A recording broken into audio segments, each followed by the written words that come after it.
one of the hardest things about kind of trying to receive treatment was accepting the fact that I had an eating disorder. I think it took me a lot longer to ask for treatment than it could have, just because I just didn't recognize the signs and symptoms, mainly because I didn't realize men could get eating disorders at that point. In the media, in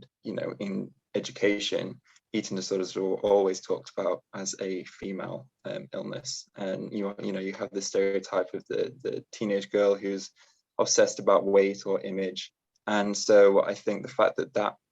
that stereotype was so present in my mind meant that I wasn't able to recognize those signs and symptoms and get help in the first place. So yeah, I'd be sat in the hospital ward, and I'd be surrounded by diagrams of female bodies, and I'd have to kind of label how I felt about my body on a female diagram and all this, and it just felt very odd, and kind of just added to this kind of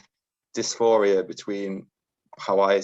was finding myself and how I felt about myself and the illness, and trying to understand it and come to terms with it, and then choose recovery. And it just felt very bizarre, really, and the whole language around eating disorders, both in public and also in health, is very gendered. We talk about female bodies all the time and female experiences of eating disorders, and so it does kind of alienate you and ostracize you, and it makes you feel even kind of less deserving of treatment.